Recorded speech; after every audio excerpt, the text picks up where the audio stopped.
نہیں، لیکن مجھے ایک بات تو بتائے، ایک مجھے بات بتائیں، اور میں چاہوں گا کہ عظمہ بخاری صاحبہ جو ہے نا خود اپنے دل کے اوپر ہاتھ رکھ کے مجھے اس سوال کا مجھے جواب دیں. یار یہ جتنے بھی لوگ تھے، یہ جتنے بھی سنی اتحاد کونسل کے لوگ تھے جو یہ سیٹیں لے کر آئے ہیں، ٹھیک ہے، انہوں نے اپنے باہر پوسٹروں کے اوپر کیا نواز شریف کی تصویر لگائی ہوئی تھی؟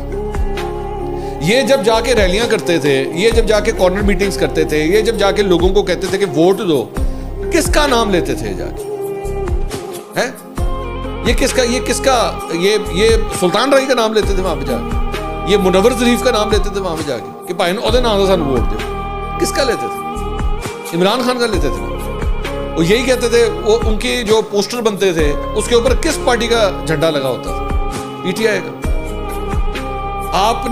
آپ کے سسٹم نے ان سے کہا کہ نہیں پائے تمہیں بلہ نہیں ملے گا، نہ دیں. انہوں نے آپ لوگوں نے وہ بالکل جہیز کے سامان کی طرح جو ہے سارا سامان بانٹ دیا ان کے سارے امیدواروں میں. تیرا جوتا ہے، تیرا پیالہ ہے، تیری درانتی ہے، تیرا جو ہے وہ چھری ہے، مطلب جو آپ کے پاس دل میں آیا آپ نے اس طرح وہ ان کو انتخابی نشان بانٹ دیا. لیکن پھر بھی وہ جیتے، اور کس کے نام پہ جیتے؟ عمران خان کے نام پہ جیتے، پی ٹی آئی کے نام پہ جیتے. اب آپ کہیں نہیں وہ گل ہے کہ اس طرح تو آپ جو انٹر ہوئے تھے وہ اس طرح نہیں انٹر ہوئے تھے.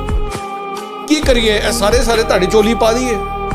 یہ جتنے بھی ایم این ایز ہیں یہ سارے کے سارے آپ کو دے دے، تب ٹھیک ہو جائے گا، تب آئین بھی ٹھیک ہو جائے گا، قانون بھی ٹھیک ہو جائے گا، انصاف ہو جائے گا. پھر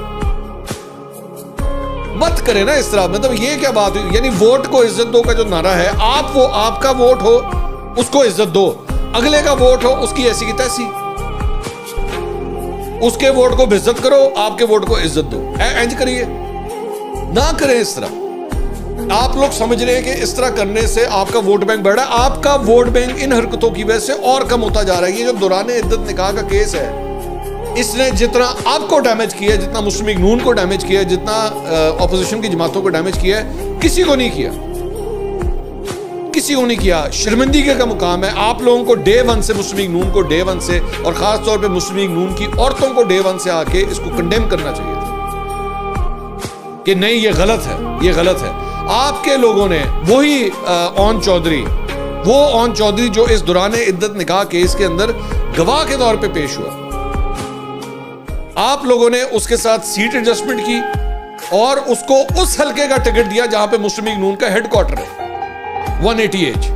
وہاں کا اس شخص کو جس نے دوران نکاح کیس میں گواہی دی جا کے، آپ کے میاں صاحب، آپ کا شریف خاندان جا کے اس کو ووٹ دے کر آیا. شرم کا مقام ہے. سب سے پہلے تو سیاسی طور پہ کہ اس شخص کو آپ نے ٹکٹ وہاں کا دیا جہاں پہ آپ کا اپنا ہیڈ کوارٹر ہے. مسلم لیگ نون کو اپنے ہیڈ کوارٹر کے حلقے کے اندر اپنا کینڈیڈیٹ نہیں مل سکا. کتنے افسوس کی بات ہے.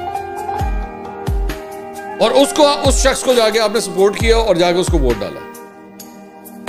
یہ تو حال ہے.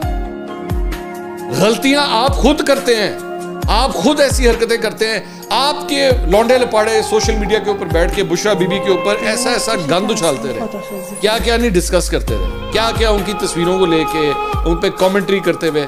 شرم کا مقام.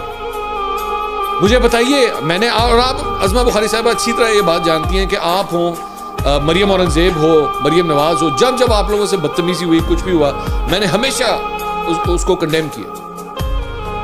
عظمہ بخاری صاحب عمران خان صاحب کے دور کے اندر، عظمہ بخاری لاہور کے اندر جو ہے احتجاج کر رہی تھی. ایک پولیس والا آیا تھا جس نے آ کے نا ان کو ہاتھ لگایا تھا اور انہوں نے تھپڑ مارا تھا. اور میں نے اس وقت بھی عظمہ بخاری صاحبہ کو جو ہے نا میں نے ڈیفینڈ کیا تھا کہ یہ اس کی جرت کس طرح ہوئی کہ یہ آپ کو ٹچ کرے. یہ غلط ہے. یہ مریم اورنگزیب کے ساتھ بدتمیزی ہوئی وہاں پہ سعودی عرب کے اندر، میں نے کنڈیم کیا، بھرپور الفاظ میں نے کنڈیم کیا. مریم نواز کے خلاف علی امین گنڈا پور نے جب کوئی گھٹیا گفتگو ہوئی، میں نے کنڈیم کیا. اس پورے معاملے کے اندر جو ہے نا صرف اور صرف نقصان اگر کسی کا ہوا تو مسلم لیگ نون کا ہوا اور کسی کا نہیں ہوا. دیکھیں اب یہ معاملات آگے کس طرح چلتے ہیں. اگلی ویڈیو میں آپ سے دوبارہ ملاقات ہوگی.